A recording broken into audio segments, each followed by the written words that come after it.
Welcome back, everybody. Today we're going to look at setting up first-person projectiles. So I just have a couple boxes here that I've set up. They have some physics interacted on them, and we're just going to figure out how to get the player to shoot at these boxes with something that's firing from their person. Let's get started. So to start off, I've created a small projectile. I just used the modeling toolkit to make a sphere, little tiny thing that has its own actual collision on it. Once I created the object, all I had to do was go to collision and say add sphere, simplified collision. And then now this thing is going to be able to interact in the ways that we need it to in the world. With that set up, I'm going to go over to my gameplay folder and I'm going to create a new blueprint class. And we're going to call this BP projectile. Obviously, the more projectiles you have, the more meaningful you're going to want to name these things. So with this projectile class, what I'm going to want to do is I'm going to want to add the static mesh. And for us here, we're going to make the static mesh the root. So click and drag that on top of the root here. And then we're going to want to find our static mesh. There we go. Let's compile, give it a material so we can see what it looks like. Widget material, find a random. There we go, basic material 1, red bullets. All right, so with this setup, to make this thing a projectile, right now it is just a static mesh. If I put this at the end of my gun, it would just be a ball there that would block the player. What I'm going to do is I'm going to add a projectile movement component to this. And if you were unaware, inside of blueprints, if you have things that move or are dynamic, you can just simulate them inside of the blueprint. And you can see that this is just falling out of the air because the projectile movement right now is set to 0 as its initial speed.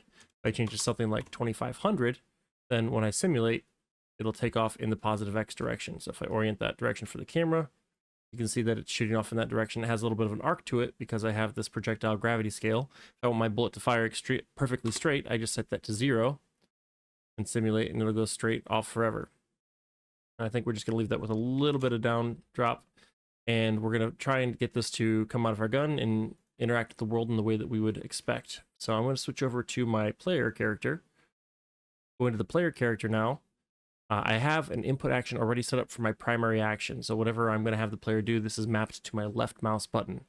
I'm going to go use the started executive line or execution line for this. And we're just going to, from this point, say spawn actor from class. And the class that we're going to reference is going to be our projectile class, the BP projectile.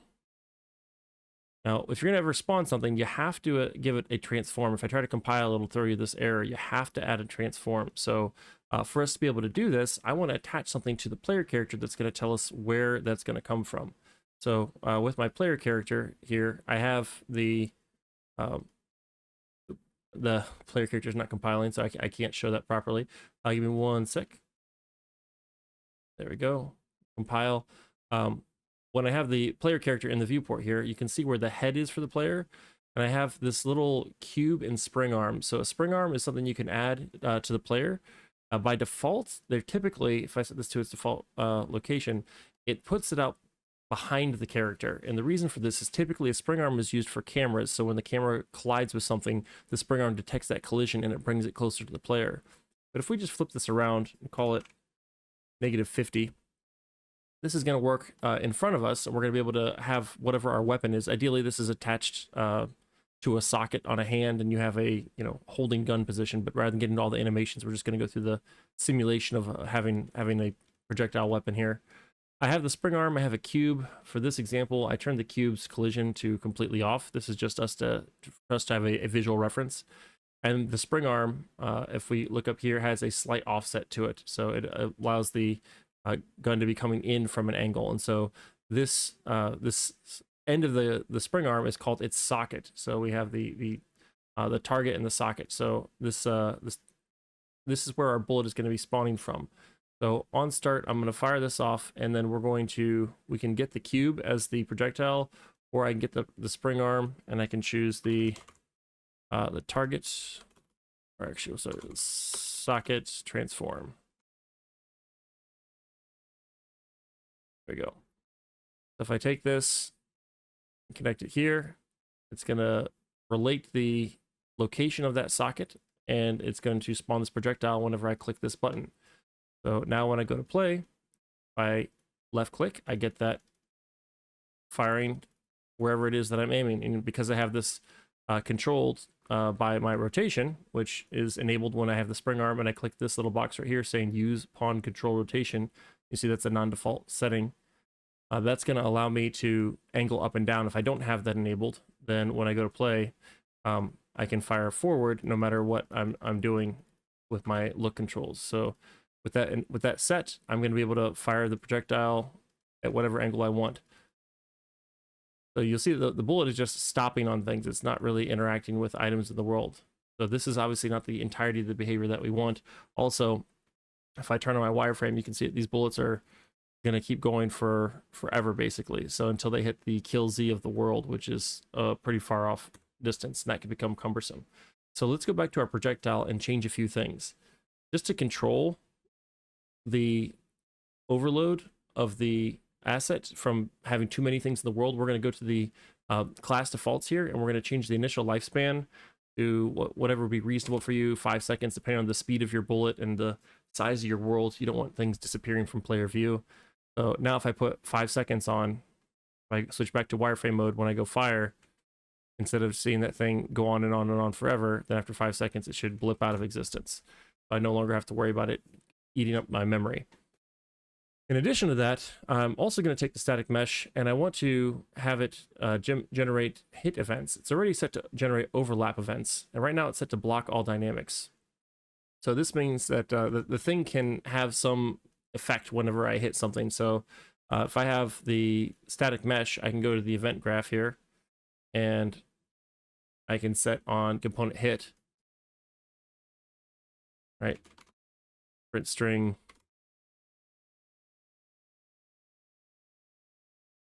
hit. And so whenever this does hit something, it'll say that I hit anything that has there you go, relationship to the collision system.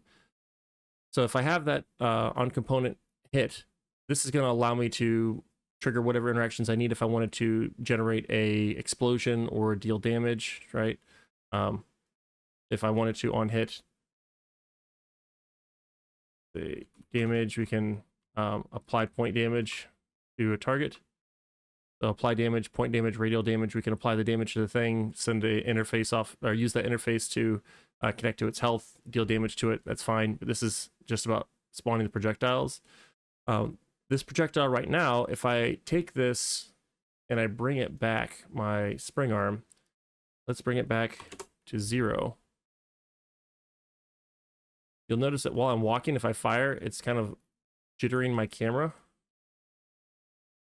And if I try to go to the right, it's really slowing me down because I'm actually colliding with that projectile, and that's not what we want.